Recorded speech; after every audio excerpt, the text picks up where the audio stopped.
X-Men. Get it!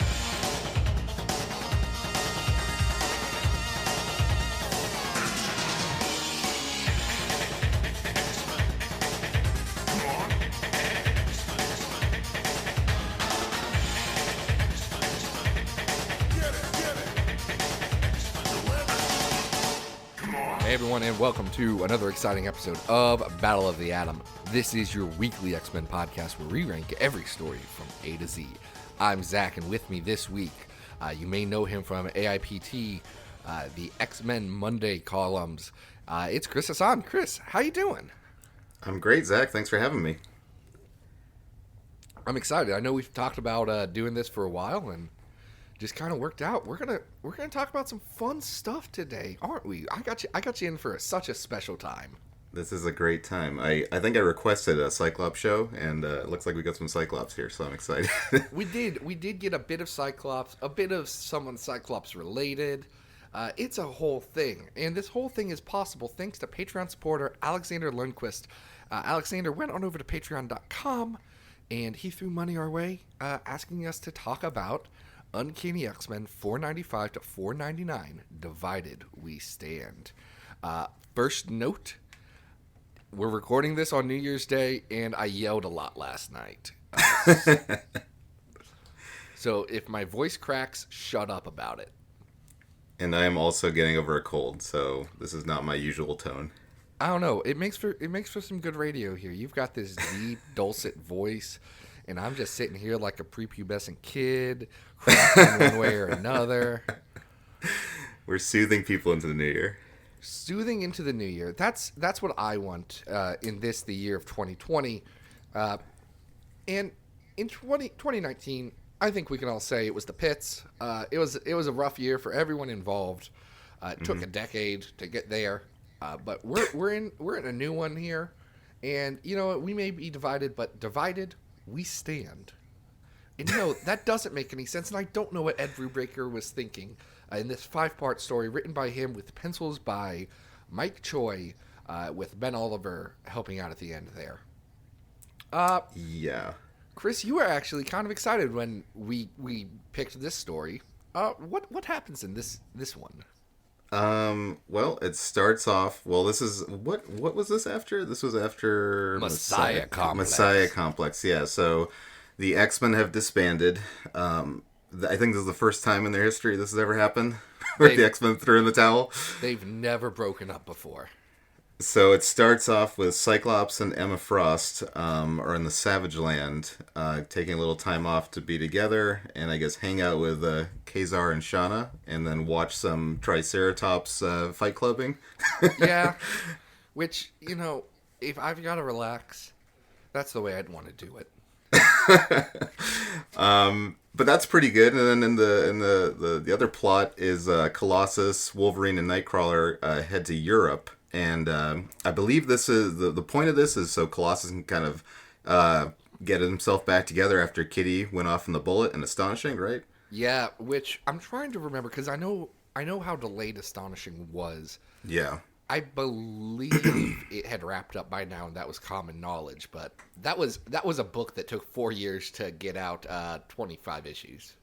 Yeah, I was trying to remember. I was like, okay, where is this before Magneto brought her back? Is this after? And I was like, okay, this is after Astonishing. Because I do remember there's a long time where Colossus was depressed about Kitty.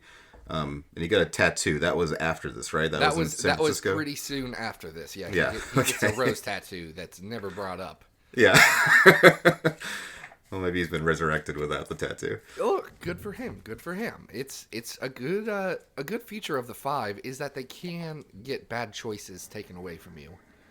So if you happen to get like knuckle tats or a big skull on your face, all you have to do is just, you know, slip up during a fight, and then in a week or so you'll be back brand new.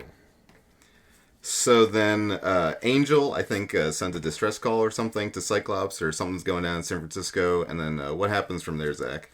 Well, what happens from there is that Angel and Hepzibah end up in San Francisco with like Warpath and some other people. And it turns out that Martinique Jason, Lady... Is she just Mastermind? Is she Lady Mastermind? She's regular Mastermind. there's two lady masterminds, right? That's what I always assumed. They're sisters, but one of them goes by Lady Mastermind, and one of them just goes by Mastermind. So what happens now? She makes that everyone. Mastermind's been resurrected on Krakoa, the original. I don't know. They say, "Dad, you suck. Go somewhere else." This is our name now. Do you think he's running around on Krakoa? I think with everything he's done to Jean. I think everyone's running around everywhere, and it's free reign. It's they're looking at you and saying, "If you screw up, our island will vor you." So what does she do? She makes everyone think it's 1969, and it's a whole summer of love thing where they're worshiping her, and it's a whole thing. She doesn't even have her memories though, so it's weird. She's kind of a non event in this story. Let me ask you a deep question, Zach. I'm here. I love Ed Brubaker. I love this Captain America. Do you think that he needed to spend 5 issues digging into this hippie plot in San Francisco? Ed Brubaker's run on X-Men could pretty easily be defined as taking too long to tell a bad story.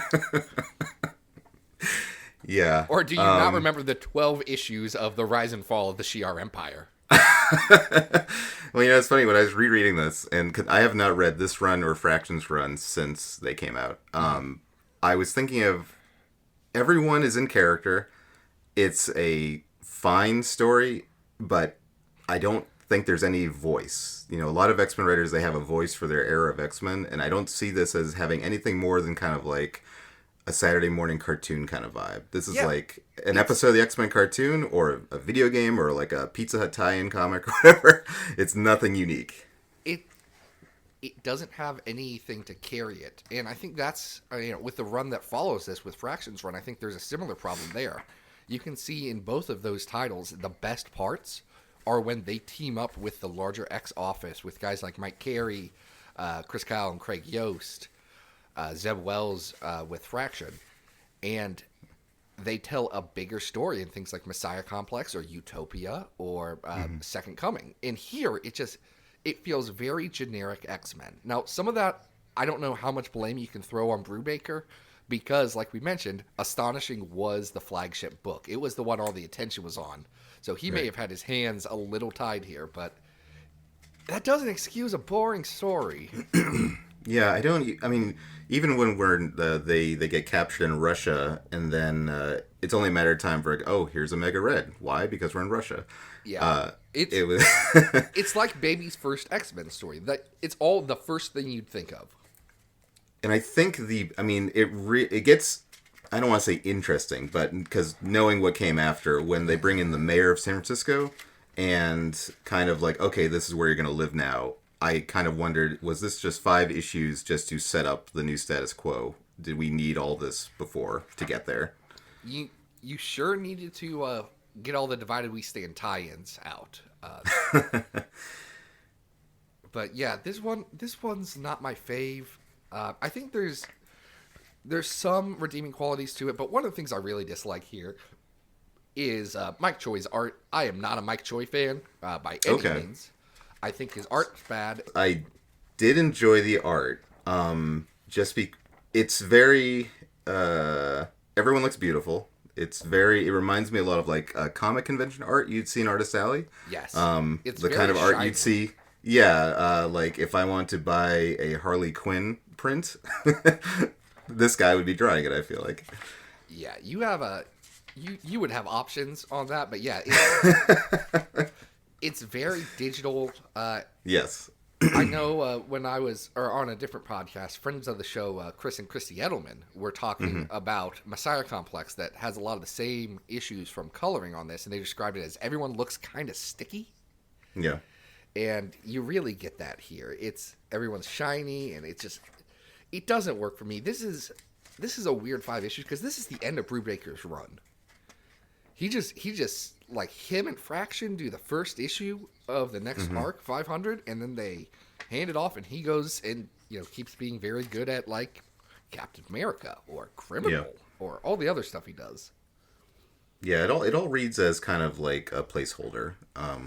which is interesting because we weren't really trying to get anywhere. It wasn't like a Hickman situation because the next big thing after this, I don't remember what it was, but it's not like there was a huge shift. Yeah, they just moved to San Francisco. Yeah. We've got some placeholders on this list. Yeah. This list that has 315 X-Men comics on it, with the number 1 comic being, of course, the Dark Phoenix Saga, the number 100 comic being All New Dupe, the number 200 comic being the X-Men Gold one-shot, not the one that Mark Guggenheim wrote. Number 300 is Marvel Superheroes Quarterly Specials 6 through 8. Mm-hmm. And then 315 is the Draco, which is actually worse. Where do we have other stuff from this run? I know you guys had reviewed, what is it, the Outbreak story or something? Yeah, the Contagion story or whatever it is. That's a good one. I think that one's probably better. Long-time listener, Zach. I know my Battle of the Atom rankings. Yeah, you're Quarantine. It's called Quarantine. That's a good pick. That right now is at 208. This story also has art I don't like, but I think Fraction is tying into better ideas here. He's at least trying to do and say something in Quarantine that I don't think Brubaker really is. Yeah, I think the strength of this, I mean, aside from just everyone being status quo and just being fine, I do think one of the strengths is it's a look at Scott and Emma's relationship. And, you know, I'm a public advocate for the Scott and Jean relationship, but I also can understand why Scott and Emma worked. And I think that first part, just seeing them, you know, kind of being intimate and talking to each other and supporting each other, I think that was a highlight of this arc. Would you agree with that? I think that's fair.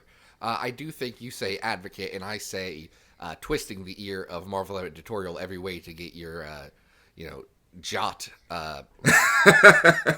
your jot manipulations going through the line. Look, you know that it sells. Controversy creates cash, man. Tell you what I would say is just a bit below Quarantine.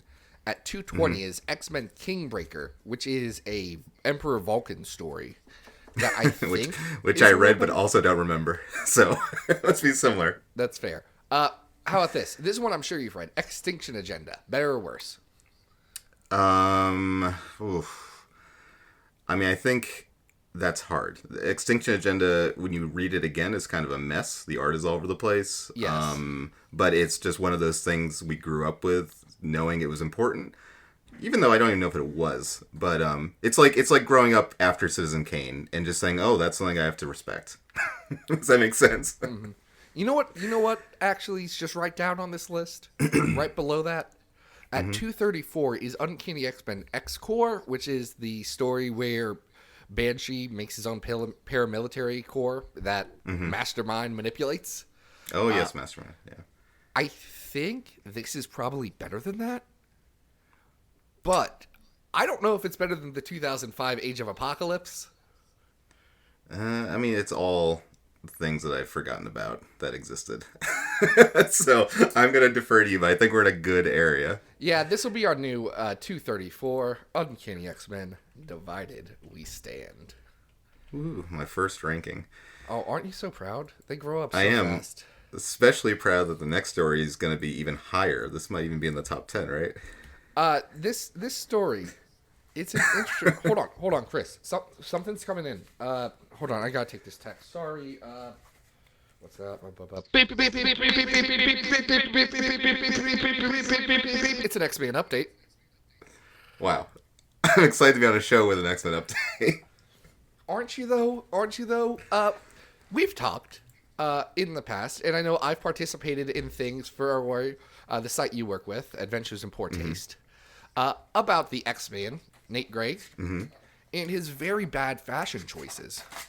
Yeah, you did a X-Men Fashion Friday article with us, and we did talk about this outfit, and the minute I opened this comic, I remembered that, and I was like, oh my god, this is that issue. Yeah, this is the issue where Nate Gray wears a baby doll tee that says the Pixies on it, and has an MC5 belt buckle. I do believe that costume I gave the score of a poop emoji out of 10. I don't have it with me, but that sounds about right. I mean, I pulled it up. Believe me, I'm checking this. By the way, in case you have not heard my Nate Gray Pixies reference, it's that Nate Gray only knows one Pixies song, and that's just because Where Is My Mind plays at the end of Fight Club. He thinks Doolittle just sounds like a bunch of noise, which is appalling to me. That scene where he's walking through the park in the beginning of the issue, and everyone is freaking out that he's got a new outfit. That's pretty crazy. It's so good. This is X-Men 34 to 36 Messiah Complex. It is not that one though. You can give a recap of this, because I read this again. I have the physical issues, and I don't remember what this is about, and I read it 2 days ago. Okay, let's talk about this. After in the previous arc, saving a punk band from a grifter who is trying to murder all these people, Nick Gray is treated as a messiah figure in New York. He's hanging out in Central Park and living in a clock tower with these 3 radical ladies. They all have the same personality. Their names are Jam, Bucks, and Marita. They all wear sunglasses. And they all hang out with Nate. And it's a whole thing. Anyway, one of them gets their arm amputated after a motorcycle accident. Mm-hmm. And Nate Gray's like, no, I can help her. And he regrows her arm, which is wild. Mm-hmm. And he goes through this whole crisis of faith, doesn't know what he's going to do, how he's going to react. And he finds out that one Zebediah Kilgrave, that's right, the Purple Man, is actually behind all this and has been manipulating Nate for reasons that are never clear. This, by the way, was written by Terry Kavanagh with art by Roger Cruz and Chris Cross. I used to love Roger Cruz art. Cruz swipes. And I'm flipping through the issue here, and there's an ad for the Beast Wars Transformers PlayStation game in here, so that's cool. Okay, hold on, pause. Is it a Beast Wars update? Did play that, did love it, had the demo, thought it was great. You could run around with Optimus Primal. He later becomes Optimus Primal. Yep. After one of the worst looks ever, orange and blue. I had that toy. It's giant. Because Optimus Primal finds the Autobot ship that Optimus Prime was on, and his spark is kind of damaged inside the Matrix of Leadership. So he takes the Matrix of Leadership and puts it inside his chest for a little bit while they try and repair him, and then that mutates him into a new toy. Yep, that ship is called the Ark for fans at home. Yeah, I just watched that part. I got into Transformers over the holiday. I don't think I told it's people exciting. that. It's exciting. Now. You and I so are both excited about it. The weird crossroads between X-Men fandom and Transformers fandom. So welcome to the club. I love those robots. They're so great. Do you remember what happens to Megatron? He does the same thing as Optimus. Is that when he becomes a dragon? Yeah, it's weird. It's like the final 3 episodes he becomes a dragon, and he's like, I'm going to do that too, and take that spark, and it's weird. It makes no sense. All I remember from being remember a T-Rex to a dragon. All I remember about the final 3 episodes is that my boy Depth Charge goes out like a hero, saving everyone from, what is it, Rampage? Rampage, yeah. He's unkillable. Yeah, the unkillable cannibal Rampage. He blows up a bunch of Energon under the sea, and you just see his fins float up to the surface, knowing that he did a good job saving the world. Love Depth Charge. That he's not in this X-Man story, though. Yeah, this has nothing to do with Transformers. All right.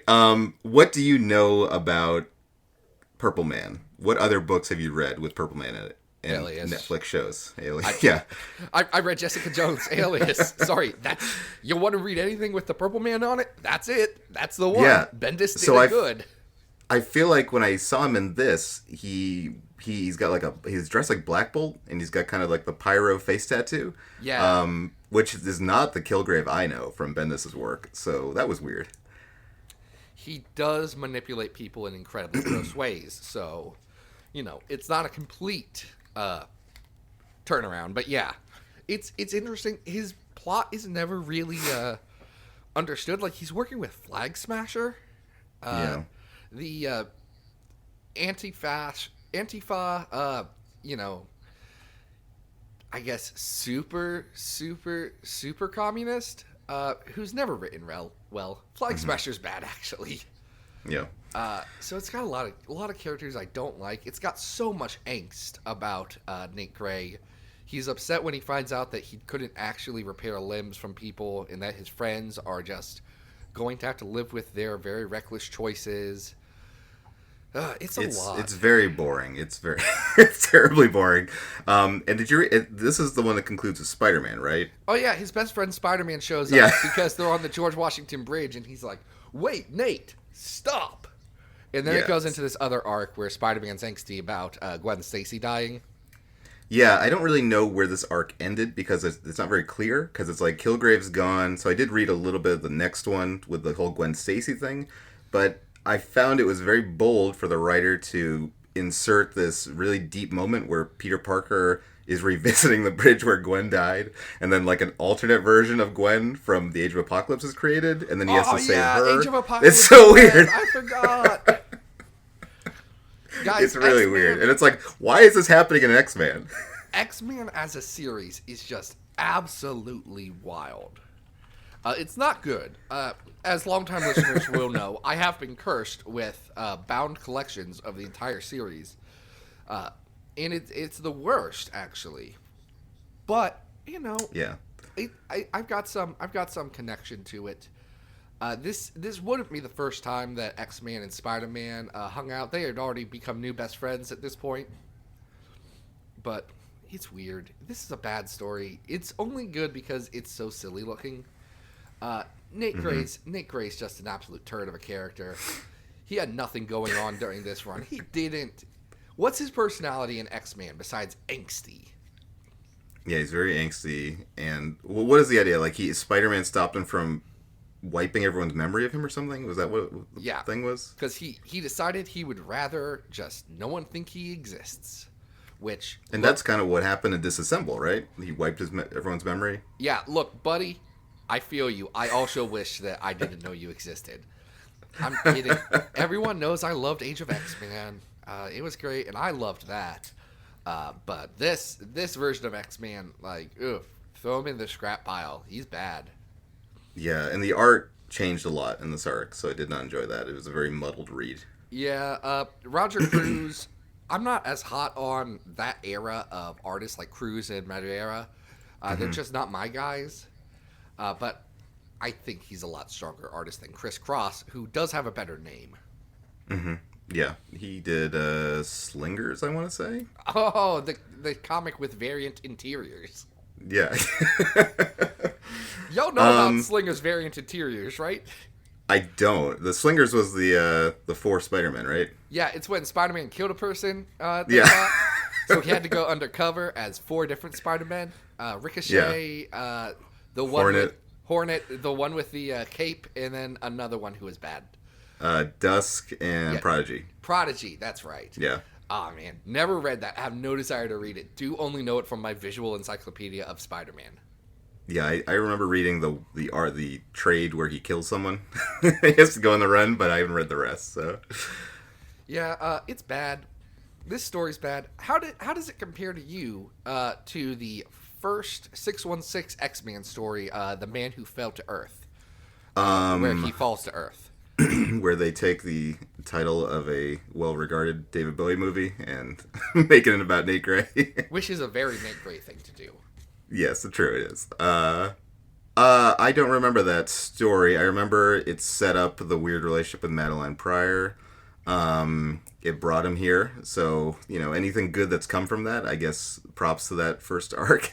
But this is definitely probably worse than that, because I feel like the first issues of that at least had some type of vision, and this book has lost all vision at this point. It really has. Is this better than Crimson Dawn? Man, I see. That's La Roca, right? Yes, that's early Salvador La Roca. Yeah, I remember loving that art as a kid. but also don't remember that. I would probably say this is worse than that because Warren and Betsy are more interesting characters. This probably isn't as bad as the Shatterstar Saga from X-Force, which is another just absolutely wild story.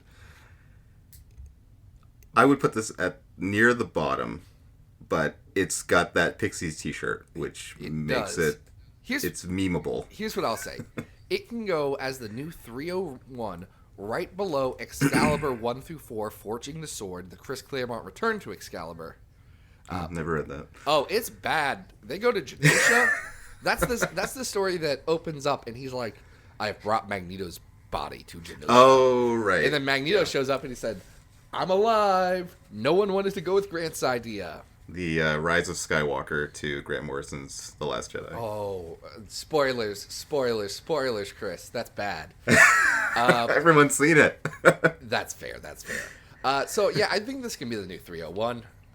This is X-Man Messiah Complex. It's so bad, but it has that very good t-shirt.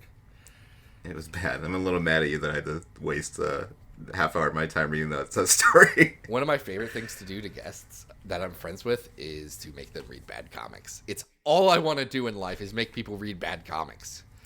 Well, on the flip side, on the crisscross side, I picked this one, and I love this story, and I hope you loved it too. This is X-Men. This is X-Men 48. Beware Computo, Commander of the Robot Hive. Before it was Uncanny. Yeah, this is Silver Age, written by Arnold Drake, with pencils by Werner Roth and Don Heck. And we don't really have much of the Arnold Drake run on here, so this is going to be interesting. You're welcome. Yeah, so at this point, the X-Men have, again, disassembled. Mm-hmm. Because Professor Xavier got his head busted by Grotok, the subhuman. Of course. And not Nick Fury said, "You guys can't be superheroes anymore." Yep, the government intervened. And so they all went and got jobs to have a cover, an alias. And what I love about this is that Jean, I guess, in canon, is so beautiful that she just goes and gets a job as a model, and that's her cover. It is a very easy thing to do. It's very Silver Age female writing. Sorry, guys, it didn't improve at all. And Cyclops also becomes like a journalist with probably no training whatsoever. Cyclops becomes a radio reporter. Cyclops has a podcast canonically, and I'm very here for it. Something else I picked out here was in the beginning scene, Jean shows off her powers by saving a light from falling on someone at this photo shoot. And one of the people there said that's the third near disaster we've missed this week. So, like, if Jean wasn't there, these people would probably all be dead. Yeah, their OSHA rep needs to show up and really talk to them about how to have a safe workplace. Because regardless of what you're trying to get done, safety should be the number one thing in any work environment. Because the most valuable thing we have is our human capital. In which I mean people. Don't hurt people, guys. It's so easy.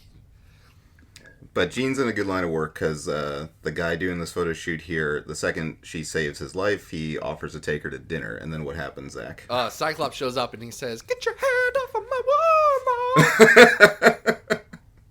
But apparently that's all a cover, too, because they discuss it afterwards, that this jealous boyfriend act, which I don't think they know how to create a cover or an alias, a secret identity for themselves. No, it's the weird. Silver Age X-Men, very dumb. They aren't smart. I love them. They're idiots. They're absolute idiots. Then they go fight Computo, Commander of the Robot Hive. And one of the Robot Hive is named Cybertron, so that's another Transformer crossover there. There is. They are the Cybertron robots. But actually, Computo is not someone who's new. It is Quasimodo, the sentient computer created by the Mad Thinker. He's really the Hunchback of Notre Dame. It's quite the twist at the end. Okay, but then they just blow it up. Also, one of the robots. Ends. One of the robots looks like a fish for some reason. Yeah. Werner Roth just kind of wanted to draw what he felt like drawing at a certain point. I don't know. I haven't revisited a lot of the classic X-Men stories since I read them the first time, but reading this was a lot of fun.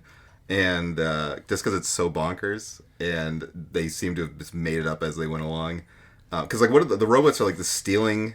They're stealing equipment or something, so they can build lowercase t transformers. Yeah, like the actual thing that you use to transform one voltage to a different voltage in electrical equipment.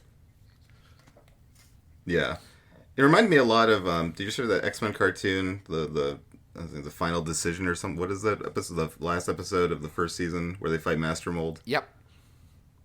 And Scott and Jean in that one like stumble upon Master Mold in the cave and they save Senator Kelly. It was very similar to this, only it's not Master Mold, it's Computo. Yeah, that's the problem though. There's no real driving force. They literally stumble into this plot. They're like, oh, well, it looks like they're stealing for my radio equipment. I will follow these computers. Turns out it's a supervillain who, again, has no motive. It's wild and weird. It is. And it does tell us that the next issue we will see Iceman and Beast face Metaxo the Lava Man. Yeah, and that, I made a note about that because that doesn't happen. Well, it doesn't happen in the 60s. But, you know who saw that there was continuity that was wrong and said, I cannot stand for this? Who? Kurt frickin' Busiek. Kurt Busiek in the 90s. Tell me the story there.